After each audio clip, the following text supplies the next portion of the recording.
communication was possible because our technology was sophisticated and developed during those Hindu times कि ਜਦੋਂ ਹਿੰਦੂਆਂ ਦਾ ancient India ਸੀ ਸਾਡੀ technology ਬਹੁਤ advance we had internet and a satellite communication system ਕਿ ਅੱਜ ਜਿਹੜਾ internet ਹੈ ਇਹ ਨਹੀਂ ਹੈ ਸਾਡੇ ਕੋਲ ਉਸ ਜ਼ਮਾਨੇ 'ਚ ਵੀ ਸੈਟੇਲਾਈਟ ਸਿਸਟਮ ਸੀ It's not like internet or media was not available in the age of Mahabharata ਇਹ ਕਦੋਂ ਸੀ ਮਹਾਭਾਰਤ 'ਚ ਕਹਿੰਦਾ ਵੀ ਇਸੇ ਲਈ ਇਕੱਲੇ ਰਾਜੇ ਨੂੰ ਜਿਹੜਾ ਜੰਗ ਦਾ ਹਾਲ ਸੁਣਾ ਰਿਹਾ ਹੈ ਉੱਥੇ ਇੰਟਰਨੈਟ ਰਾਹੀਂ ਇਨਫੋਰਮੇਸ਼ਨ ਆ ਰਹੀ ਸੈਟੇਲਾਈਟ ਜਿਹੜੇ ਸਿਗਨਲ ਭੇਜ ਰਹੇ ਸੀ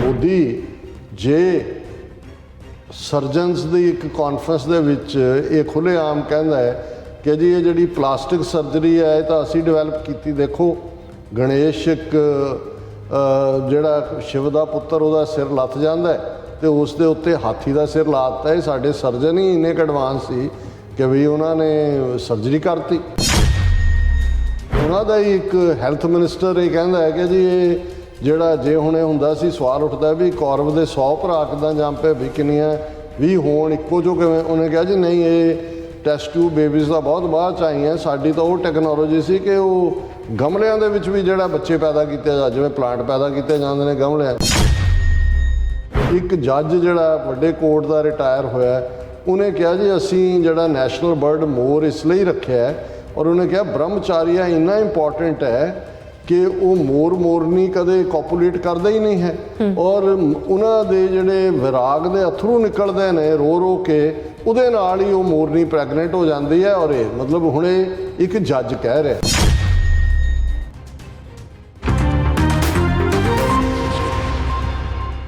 ਦਰਸ਼ਕੋ ਬ੍ਰੇਕ ਤੋਂ ਬਾਅਦ ਤੁਹਾਡਾ ਸਭ ਦਾ ਭਰਪੂਰ ਸਵਾਗਤ ਹੈ। ਸੋ ਵੀਅਰਸ ਗੱਲਬਾਤ ਕਰਨ ਜਾ ਰਹੇ ਹਾਂ ਕਿ ਪਿਛਲੇ ਦਿਨੀ ਭਾਰਤ ਦੀ ਤ੍ਰਿਪੁਰਾ ਸਟੇਟ ਦੇ ਮੁੱਖ ਮੰਤਰੀ ਨੇ ਦਾਅਵਾ ਕੀਤਾ ਹੈ ਕਿ ਇੰਟਰਨੈਟ ਦੀ ਕਾਢ ਹਜ਼ਾਰਾਂ ਸਾਲ ਪਹਿਲੇ ਹਿੰਦੂਆਂ ਨੇ ਕੱਢੀ ਸੀ। ਯਾਦ ਰਹੇ ਇਸ ਤੋਂ ਪਹਿਲਾਂ ਮੋਦੀ ਸਮੇਤ ਬੀਜੇਪੀ ਦੇ ਲੀਡਰਾਂ ਵੱਲੋਂ ਦਾਅਵੇ ਕੀਤੇ ਗਏ ਹਨ ਕਿ ਹਵਾਈ ਜਹਾਜ਼ plastic surgery test tube babies ਇਹ ਸਭ ਪੁਰਾਤਨ ਹਿੰਦੂਆਂ ਦੀਆਂ ਹੀ ਕਾਢਾਂ ਹਨ। ਸੋ ਇਸ ਬਾਰੇ ਆਪਾਂ ਗੱਲਬਾਤ ਕਰਨ ਤੋਂ ਪਹਿਲਾਂ ਆਪਾਂ ਜਿਹੜੇ ਲਾਈਵ ਮੈਸੇਜ ਨੇ ਜਿਹੜੇ YouTube ਦੇ ਉੱਪਰ ਉਹ ਆਪਾਂ ਤੁਹਾਡੇ ਨਾਲ ਡਿਸਕਸ ਕਰਨ ਜਾ ਰਹੇ ਹਾਂ। ਸੋ ਜ਼ੁਬੇਰ ਯਾਕੂਬ ਜੀ ਐਵਰੀਡੇ ਆਉਂਦੇ ਨੇ ਉਹਨਾਂ ਦੇ ਬਹੁਤ ਸਾਰੇ ਮੈਸੇਜ ਹੁੰਦੇ ਨੇ ਸੋ ਉਹਨਾਂ ਦਾ ਆਪਾਂ ਸ਼ੁਕਰੀਆ ਅਦਾ ਪਹਿਲਾਂ ਹੀ ਕਰ ਦਿੰਦੇ ਹਾਂ। ਔਰ ਟੌਪ ਜੱਟ 47 ਐਲ ਉਹਨਾਂ ਦੇ ਵੀ ਕਾਫੀ ਸਾਰੇ ਮੈਸੇਜ ਨੇ ਬਹੁਤ ਬਹੁਤ ਸ਼ੁਕਰੀਆ। ਸੋ ਕਹਿੰਦੇ ਨੇ ਕਿ ਜ਼ੁਬੇਰ ਯਾਕੂਬ ਕਹਿੰਦੇ ਦੈਟ ਯੂ ਖਾਲਿਸਤਾਨ ਟੌਪ ਜੱਟ ਉਹਨਾਂ ਨੇ ਆਪਸ ਵਿੱਚ ਕਨਵਰਸੇਸ਼ਨ ਕਰ ਰਹੇ ਨੇ ਸੋ ਇਹਨਾਂ ਦਾ ਬਹੁਤ ਬਹੁਤ ਸ਼ੁਕਰੀਆ। ਸੋ ਮੈਂ ਸ਼ੁਰੂ ਕਰਦੀ ਹਾਂ। ਸੈਦ ਇਕਬਾਲ ਜੀ ਕਹਿੰਦੇ ਡਾਕਟਰ ਸਾਹਿਬ there is no way they will change we need to find our destination ਬਿਲਕੁਲ ਠੀਕ ਫਰਮਾਇਆ। ਸੋ ਸਿੰਘ ਗਰਚਾ ਜੀ ਕਹਿੰਦੇ ਨੇ ਕਿ ਖਾਲਿਸਤਾਨ ਜ਼ਿੰਦਾਬਾਦ ਔਰ ਇਸੇ ਤਰ੍ਹਾਂ ਮੈਸੇਜ ਆਏਗਾ ਸਾਡੇ ਕੋਲ ਵਾਹਿਗੁਰੂ ਕਹਿੰਦੇ ਨੇ ਕਿ ਪੰਜਾਬ ਰੈਫਰੈਂਡਮ ਜ਼ਿੰਦਾਬਾਦ ਔਰ ਉਹਨਾਂ ਨੇ ਭਾਰਤ ਨੂੰ ਲਿਖਿਆ ਗੰਦਸਤਾਨ ਔਰ ਜ਼ੁਬੇਰ ਯਾਕੂਬ ਜੀ ਕਹਿੰਦੇ ਨੇ ਕਿ India is very happy about the situation in Pakistan ਲੇਕਿਨ ਖਾਲਿਸਤਾਨ ਤੋਂ ਬਣੇਗਾ ਔਰ ਕਸ਼ਮੀਰ ਵੀ ਆਜ਼ਾਦ ਹੋਗਾ। ਸੋ ਐਗਜ਼ੈਕਟਲੀ ਸੋ ਇਸੇ ਤਰ੍ਹਾਂ ਸਾਡੇ ਕੋਲ ਮੈਸੇਜ ਹੈਗੇ ਹੈ ਵਾਹਿਗੁਰੂ ਜੀ ਕਹਿੰਦੇ ਨੇ ਕਿ ਆਸਟ੍ਰੇਲੀਆ ਭਾਰਤ ਦਹਿਸ਼ਤਗਰਦ 'ਤੇ ਪੂਰਨ ਤੌਰ 'ਤੇ ਪਾਬੰਦੀ ਲਗਾਈ ਜਾਵੇ ਇਹਨਾਂ ਨੂੰ ਜੋ ਮਰਜ਼ੀ ਕਹਿ ਲਓ ਬ੍ਰਾਹਮਣ ਉੱਲੂ ਦੇ ਪੱਠੇ ਹਨ। ਕੁਲਦੀਪ ਕੌਰ ਕਹਿੰਦੇ ਨੇ ਕਿ ਪੰਜਾਬ ਹਾਲ ਖਾਲਿਸਤਾਨ ਬਲਜੀਤ ਵਰੈਚ ਜੀ ਸਾਨੂੰ ਫਤਿਹ ਬੁਲਾਉਂਦੇ ਨੇ ਔਰ ਅਵਤਾਰ ਸਿੰਘ ਜੀ ਕਹਿੰਦੇ ਨੇ ਕਿ ਖਾਲਿਸਤਾਨ ਜ਼ਿੰਦਾਬਾਦ ਔਰ ਇਸੇ ਤਰ੍ਹਾਂ ਜਸ ਜੀ ਕਹਿੰਦੇ ਨੇ ਕਿ Hindu mandirs can be blocked booked with pandits on deck no untouchables please ram ਸੋ ਇਸੇ ਤਰ੍ਹਾਂ ਮੈਸੇਜ ਸਾਡੇ ਕੋਲ ਹੈਗਾ ਲਖਵਿੰਦਰ ਸਿੰਘ ਪੰਨੂ ਕਹਿੰਦੇ ਨੇ ਕਿ ਪੱਟੀ ਤਾਰਨ ਆ ਖਾਲਿਸਤਾਨ ਮੇਖਾ ਉੱਥੋਂ ਹੀ ਬਿਲੋਂਗ ਕਰਦੇ ਨੇ। ਸੋ ਕੌਰ ਜੀ ਕਹਿੰਦੇ ਨੇ ਕੋਈ ਵਾਪਸ ਨਹੀਂ ਹੋਏ ਸਾਈਲੋ ਚੱਲ ਰਹੇ ਤੁਸੀਂ ਸਾਈਲੋ ਦੀ ਗੱਲ ਕੀਤੀ ਹੈ। ਸੋ ਇਸੇ ਤਰ੍ਹਾਂ ਸਾਡੇ ਕੋਲ ਮੈਸੇਜ ਹੈਗਾ ਹੈ ਕਿ ਜ਼ੁਬੇਰ ਜੀ ਹੋਰਾਂ ਦਾ ਇਹ ਕਹਿੰਦੇ ਨੇ for Kashmir they have to decide what they want total independence or want to join Pakistan not a single Kashmiri want to stay ਕਸ਼ਮੀਰੀਆਂ ਨੇ ਦੇਖਣਾ ਵੀ ਉਹਨੇ with India ਬਿਲਕੁਲ ਹਾਂਜੀ ਉਹ ਭਾਰਤ ਨਾਲ ਨਹੀਂ ਰਹਿਣਾ ਚਾਹੁੰਦੇ ਇਹ ਗੱਲ ਪੱਥਰ ਤੇ ਲਕੀਰ ਹੈ ਬਿਲਕੁਲ। ਸੋ ਇਸੇ ਤਰ੍ਹਾਂ ਜੱਜ ਜੀ ਕਹਿੰਦੇ no Quad meeting Modi going to Australia to save Adani stay ਟਰਨ ਹਾਂ ਇਹਦੇ ਅਡਾਨੀ ਦੇ ਕਾਫੀ ਸਟੇਕ ਉੱਥੇ ਕੋਲ ਮਾਈਨਸ ਔਰ ਦੂਸਰੀਆਂ ਤੀਸਰੀਆਂ ਹੈਗੇ ਨੇ ਔਰ ਕਾਫੀ ਕੁਛ ਅੰਦਰ ਤਾਂ ਬਰੂ ਹੋ ਰਿਹਾ ਇਹਦਾ ਸਕੈਂਡਲ ਆਸਟ੍ਰੇਲੀਆ ਚੋਂ ਵੀ ਨਿਕਲੇਗਾ ਪਰ ਹਾਲ ਦੀ ਘੜੀ ਉਹ ਮੇਰਾ ਖਿਆਲ ਹੈ ਵੀ ਠੀਕ ਕਿਹਾ ਉਹਨਾਂ ਨੇ ਕੋਈ ਪੋਚਾ ਪਾਚੀ ਕਰਨ ਹੀ ਚੱਲੇ ਤੇ ਮੇਰਾ ਖਿਆਲ ਹੈ ਵੀ ਅਸੀਂ ਵਕਤ ਮੈਂ ਦੇਖ ਰਿਹਾ ਠੀਕ ਹੈ ਜੀ ਟੌਪਿਕ ਤੇ ਆਈਏ ਜੀ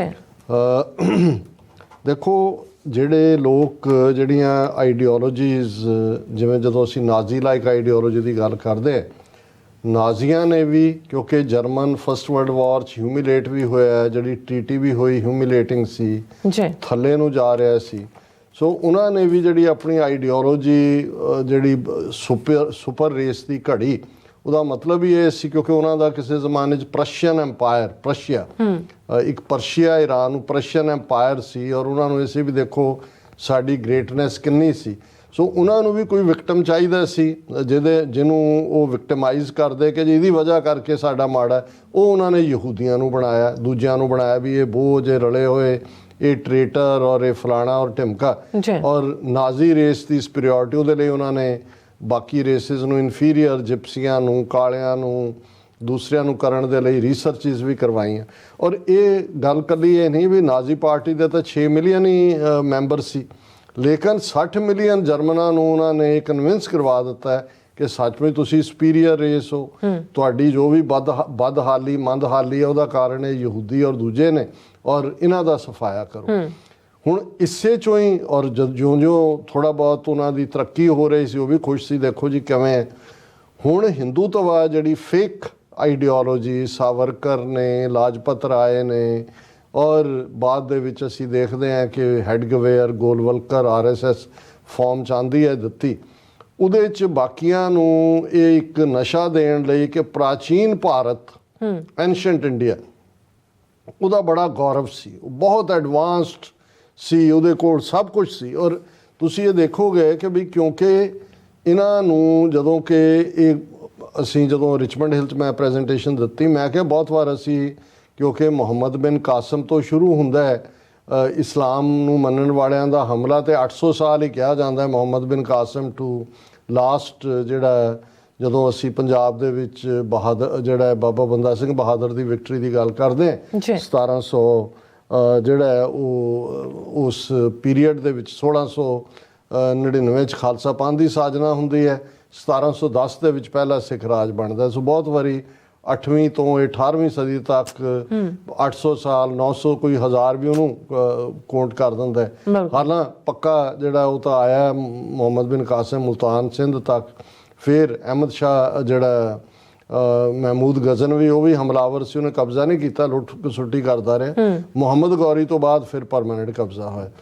ਲੇਕਿਨ ਇਹਨਾਂ ਦੀ ਗੁਲਾਮੀ ਤਾਂ ਉਸ ਤੋਂ ਵੀ ਪਹਿਲਾਂ ਦੀ ਜਾਂਦੀ ਹੈ।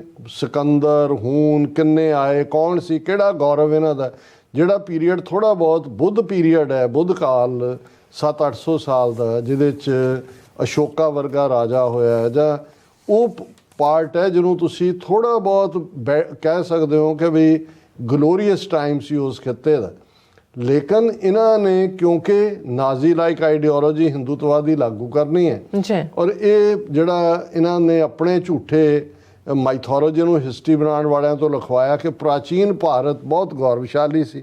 ਜੇ ਉਹਨਾਂ ਨੇ, ਨਾਜ਼ੀਆਂ ਨੇ ਯਹੂਦੀਆਂ ਨੂੰ ਵਿਕਟਮ ਬਣਾਇਆ, ਉਹ ਸਾਰੇ ਦਾ ਦੋਸ਼ੀ ਬਣਾਇਆ, ਅਕਿਊਜ਼ ਕੀਤਾ, ਤੇ ਇਹਨਾਂ ਨੇ ਮੁਸਲਮਾਨਾਂ ਨੂੰ ਅਕਿਊਜ਼ ਕੀਤਾ ਕਿ ਵੀ ਜੀ ਇਹ ਆਏ ਇਹਨਾਂ ਦੀ ਗੁਲਾਮੀ ਦੇ ਨਾਲ ਹੀ ਜਿਹੜਾ ਹੋਇਆ। ਔਰ ਝੂਠਾ ਬਹੁਤ ਸਾਰਾ ਕੁਝ ਐਸਾ ਅਸੀਂ ਅਕਸਰ ਜ਼ਿਕਰ ਕਰਦੇ ਹਾਂ।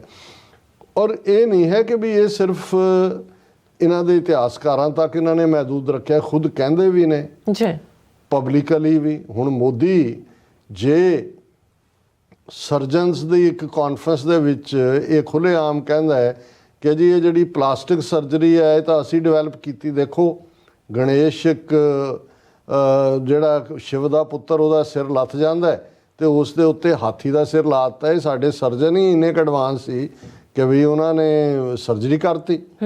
ਫਿਰ ਉਹਨਾਂ ਦਾ ਹੀ ਇੱਕ ਹੈਲਥ ਮਿਨਿਸਟਰ ਇਹ ਕਹਿੰਦਾ ਹੈ ਕਿ ਜੀ ਇਹ ਜਿਹੜਾ ਜੇ ਹੁਣ ਇਹ ਹੁੰਦਾ ਸੀ, ਸਵਾਲ ਉੱਠਦਾ ਵੀ ਕੌਰਵ ਦੇ 100 ਭਰਾ ਕਿੱਦਾਂ ਜੰਮ ਪਏ ਵੀ ਕਿੰਨੀਆਂ 20 ਹੋਣ ਇੱਕੋ ਚੋਂ ਕਿਵੇਂ। ਉਹਨੇ ਕਿਹਾ ਜੀ ਨਹੀਂ, ਇਹ ਟੈਸਟ ਟਿਊਬ ਬੇਬੀਜ਼ ਦਾ ਬਹੁਤ ਬਾਅਦ 'ਚ ਆਈਆਂ, ਸਾਡੀ ਤਾਂ ਉਹ ਟੈਕਨੋਲੋਜੀ ਸੀ ਕਿ ਉਹ ਗਮਲਿਆਂ ਦੇ ਵਿੱਚ ਵੀ ਜਿਹੜਾ ਬੱਚੇ ਪੈਦਾ ਕੀਤੇ ਜਿਵੇਂ ਪਲਾਂਟ ਪੈਦਾ ਕੀਤੇ ਜਾਂਦੇ ਨੇ ਗਮਲਿਆਂ, ਇਹ ਵੀ ਟੈਕਨੋਲੋਜੀ ਜਿਹੜੀ ਹੈ ਸਾਹਮਣੇ ਆ ਗਈ। ਹੁਣ ਇੱਕ ਜੱਜ ਜਿਹੜਾ ਵੱਡੇ ਕੋਰਟ ਦਾ ਰਿਟਾਇਰ ਹੋਇਆ, ਉਹਨੇ ਕਿਹਾ ਜੀ ਅਸੀਂ ਜਿਹੜਾ ਨੈਸ਼ਨਲ ਬਰਡ ਮੋਰ ਇਸ ਲਈ ਰੱਖਿਆ ਹੈ, ਔਰ ਉਹਨੇ ਕਿਹਾ ਬ੍ਰਹਮਚਾਰੀਆ ਇੰਨਾ ਇੰਪੋਰਟੈਂਟ ਹੈ ਕਿ ਉਹ ਮੋਰਨੀ ਕਦੇ ਕੋਪੂਲੇਟ ਕਰਦਾ ਹੀ ਨਹੀਂ ਹੈ, ਔਰ ਉਹਨਾਂ ਦੇ ਜਿਹੜੇ ਵਿਰਾਗ ਦੇ ਅਥਰੂ ਨਿਕਲਦੇ ਨੇ ਰੋ ਰੋ ਕੇ, ਉਹਦੇ ਨਾਲ ਹੀ ਉਹ ਮੋਰਨੀ ਪ੍ਰੈਗਨੈਂਟ ਹੋ ਜਾਂਦੀ ਹੈ। ਔਰ ਇਹ ਮਤਲਬ ਹੁਣ ਇਹ ਇੱਕ ਜੱਜ ਕਹਿ ਰਿਹਾ, ਹੁਣ ਇਸ ਕਿਸਮ ਦੇ ਕਿੰਨੇ ਗਊ ਮੂਤਰ ਨੂੰ ਤਾਂ ਗਊ ਦੇ ਗੋਹੇ ਨੂੰ ਤਾਂ ਇਹਨਾਂ ਨੇ ਕੋਈ ਬਿਮਾਰੀ ਐਸੀ ਨਹੀਂ ਛੱਡੀ ਜਿਹਦਾ ਇਲਾਜ ਨਾ ਲੱਭਿਆ ਹੋਵੇ। ਪਰ ਇਹ ਖਬਰ ਅਗੇਨ ਜਿਹਨੂੰ ਤੁਸੀਂ ਹਾਈਲੇਰੀਅਸ ਵੀ ਕਹਿ ਸਕਦੇ ਹੋ, ਸੋਸ਼ਲ ਮੀਡੀਆ ਤੇ ਬਣਦੀ ਹੈ। ਹੁਣ ਤ੍ਰਿਪੁਰਾ ਦੇ ਵਿੱਚ ਨਵਾਂ ਚੀਫ ਮਿਨਿਸਟਰ ਬਣਿਆ ਬਿਪਲਬ ਕੁਮਾਰ ਦੇਬ। ਹੁਣ ਉਹ ਪਿਛਲੇ ਦਿਨਾਂ ਦੇ ਵਿੱਚ ਇੱਕ ਫੰਕਸ਼ਨ ਦੇ ਉੱਤੇ ਜਾਂਦਾ ਔਰ ਉੱਥੇ ਉਹ ਬਿਆਨ ਦਿੰਦਾ ਹੈ ਕਿ ਵੀ ਉਹਨੇ ਕਿਹਾ ਵੀ ਦੇਖੋ ਇਹ ਜਿਹੜਾ ਹੈ, ਔਰ ਮੈਂ ਉਹਦੇ ਹੀ ਲਫ਼ਜ਼ ਕਹਿ ਦਿੰਦਾ ਵੀ communication was possible because our technology was sophisticated and developed during those Hindu times ਕਿ ਜਦੋਂ ਹਿੰਦੂਆਂ ਦਾ ਐਂਸ਼ੀਐਂਟ ਇੰਡੀਆ ਸੀ, ਸਾਡੀ ਟੈਕਨੋਲੋਜੀ ਬਹੁਤ advance. We had internet and a satellite communication system ਕਿ ਅੱਜ ਜਿਹੜਾ ਇੰਟਰਨੈਟ ਹੈ ਇਹ ਨਹੀਂ ਹੈ, ਸਾਡੇ ਕੋਲ ਉਸ ਜ਼ਮਾਨੇ 'ਚ ਵੀ ਸੈਟੇਲਾਈਟ ਸਿਸਟਮ ਸੀ, ਇੰਟਰਨੈਟ ਸੀ। It's not like internet or media was not available in the age of Mahabharat. ਇਹ ਕਦੋਂ ਸੀ?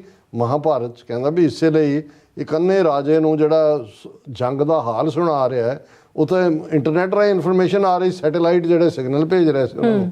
ਹੁਣ ਇਸ ਦੇ ਉੱਤੇ ਜਿਹੜਾ ਉਹ ਬਹੁਤ ਸਾਰਾ ਉਹਦੇ 'ਤੇ ਜੋਕ ਵੀ ਨੇ ਔਰ ਰਿਡੀਕਿਊਲ ਵੀ ਹੈ। ਪਰ ਮੈਂ ਇੰਨਾ ਹੀ ਕਹਿਣਾ ਚਾਹੁੰਦਾ ਕਿ ਵੀ ਇਸ ਵੇਲੇ 1 ਬਿਲੀਅਨ 500 ਮਿਲੀਅਨ ਲੋਕ ਜਿਹੜੇ ਨੇ ਉਹਨਾਂ ਨੂੰ ਇਸ ਝੂਠ ਦੇ ਉੱਤੇ ਪਾਲਿਆ ਜਾ ਰਿਹਾ ਬਿਲਕੁਲ ਕਿ ਭਾਈ ਉਹਨਾਂ ਨੇ ਐਂਸ਼ੀਐਂਟ ਇੰਡੀਆ, ਪ੍ਰਾਚੀਨ ਭਾਰਤ ਔਰ ਉਹਨਾਂ ਦੇ ਨਾਲ ਜੋ ਹੋ ਰਿਹਾ ਹੈ ਉਸ ਦੇ ਲਈ ਮੁਸਲਮਾਨ ਦੋਸ਼ੀ ਨੇ, ਈਸਾਈ ਦੋਸ਼ੀ ਨੇ। ਸਿੱਖਾਂ ਨੂੰ ਤਾਂ ਉਹਨਾਂ ਨੇ ਆਤੰਕਵਾਦ, ਅਲਗਾਵਵਾਦ, ਉਗਰਵਾਦ, ਦੇਸ਼ ਤੋੜਨੇ ਵਾਲੇ, ਭਾਰਤ ਮਾਤਾ ਕੇ ਅੰਗ ਭੰਗ ਕਰਨੇ ਵਾਲੇ ਉਸ ਦੇ ਨਾਲ ਜੋੜਦੇ ਨੇ। ਸੋ ਔਰ ਲੋਕਾਂ ਦਾ ਇੱਕ ਤਬਕਾ ਜਿਹੜਾ ਇਹਨਾਂ ਲਈ ਵੋਟ ਕਰਦਾ ਹੈ, ਜਾਂ ਜਿਹੜਾ ਇਹ ਜਿਵੇਂ 60 ਉਹ ਠੀਕ ਕਿਹਾ ਸੀ ਉਹਨੇ, ਜਿਮੀ ਕਾਰਟਰ ਉਹਦੀ ਵਾਈਫ ਨੇ, ਕਿ 6 ਮਿਲੀਅਨ ਯਹੂਦੀ ਮਰੇ ਤੇ 6 ਮਿਲੀਅਨ ਨਾਜ਼ੀ ਪਾਰਟੀ ਦੇ ਮੈਂਬਰ ਸੀ। ਵੀ 6 ਮਿਲੀਅਨ ਨੇ 6 ਮਿਲੀਅਨ ਕਿਵੇਂ ਮਾਰਤੇ? ਇਸ ਲਈ ਮਾਰੇ ਕਿ ਜਿਹੜੇ 60 ਮਿਲੀਅਨ ਜਰਮਨ ਸੀ ਉਹ ਚੁੱਪ ਰਹੇ। ਅੱਜ ਵੀ ਇੱਕ ਤਬਕਾ ਤੇ ਬਿਲਕੁਲ ਚੁੱਪ ਬੈਠਾ ਹੈ, ਉਹਨਾਂ ਨੂੰ ਲੱਗਦਾ। ਔਰ ਸਿੱਖਾਂ 'ਚ ਵੀ ਤੁਸੀਂ ਦੇਖੋ ਵੀ ਇਵੇਂ ਉਹ ਸਿੱਖ ਧਰਮ ਨੂੰ ਸਨਾਤਨੀ ਹਿੰਦੂ ਧਰਮ ਨਾਲ ਜੋੜਨ ਲਈ ਕਿੰਨਾ ਕੁਛ ਕਰ ਰਹੇ ਨੇ। ਉਹ ਕੋਈ ਬੋਲਣ ਨੂੰ ਤੇ ਅਜੇ ਅੰਮ੍ਰਿਤਪਾਲ ਸਿੰਘ ਨੇ ਆ ਕੇ 2-4 ਗੱਲਾਂ ਕੀਤੀਆਂ ਜਿਹੜੀਆਂ ਇਹਨਾਂ ਨੂੰ ਪਸੰਦ ਨਹੀਂ ਸੀ। ਕਿਵੇਂ ਜਿਹੜੇ ਨੇ ਉਹ ਸੋਸ਼ਲ, ਅੱਜ ਕੱਲ੍ਹ ਤੁਹਾਨੂੰ ਲੱਗਦਾ ਸੋਸ਼ਲ ਮੀਡੀਆ ਦੇ ਉੱਤੇ ਸੱਪ ਸੁੰਘਿਆ ਹੋਇਆ, ਕਿਉਂਕਿ ਉਹਨਾਂ ਨੂੰ ਆਪਣਿਆਂ ਨੂੰ ਹੀ ਇਹ ਵੀ ਜਿਹੜਾ ਸਟਾਕਹੋਮ ਸਿੰਡਰੋਮ ਹੈ, ਇਹ ਵੀ ਇੱਕ ਤਬਕਾ ਉਹਦਾ ਸ਼ਿਕਾਰ ਹੁੰਦਾ ਹੈ, ਇੱਕ ਪ੍ਰੋਪੇਗੈਂਡੇ ਦਾ ਸ਼ਿਕਾਰ ਹੁੰਦਾ ਹੈ। ਔਰ ਉਹ ਵਾਕਈ ਸਮਝਦੇ ਨੇ ਵੀ ਸਾਨੂੰ ਸਵਰਨ ਯੁੱਗ ਦੇ ਵਿੱਚ ਗੋਲਡਨ ਏਜ, ਪ੍ਰਾਚੀਨ ਹਿੰਦੂ ਸੰਸਕ੍ਰਿਤੀ, ਔਰ ਇਹ ਵਾਪਸ ਸਾਨੂੰ ਜਿਹੜੇ ਨੇ ਹਿੰਦੂ ਤੋਂ ਵੀ ਉੱਥੇ ਲੈ ਜਾਣਗੇ। ਇਹ ਤੁਹਾਨੂੰ ਇੰਡੀਅਨ ਓਸ਼ਨ 'ਚ ਡੁੱਬਣਗੇ। ਤੇ ਵੈਸੇ ਉਸ ਡੁੱਬਣ ਦੇ ਵਿੱਚ ਅਸੀਂ ਵੀ ਇੱਕ ਠੁੱਡ ਮਾਰਾਂਗੇ ਜ਼ਰੂਰ ਕਿ ਜੇ ਤੁਸੀਂ ਵੀ ਇਸ ਨੂੰ ਨਹੀਂ ਸਮਝਦੇ ਤੇ ਤੁਸੀਂ ਵੀ ਫਿਰ ਡੁੱਬਣ ਦੇ ਹੱਕਦਾਰ। ਜੀ ਡਾਕਟਰ ਸਾਹਿਬ, ਤੁਹਾਡਾ ਬਹੁਤ ਬਹੁਤ ਧੰਨਵਾਦ। ਸੋ ਅਥਲੇ ਨਾ ਬ੍ਰੇਕ ਵਿਊਅਰਸ, ਤੁਸੀਂ ਕਿਤੇ ਨਹੀਂ ਜਾਣਾ, ਮਿਲਦੇ ਆ ਆਫਟਰ ਦਿਸ ਸ਼ਾਰਟ ਬ੍ਰੇਕ।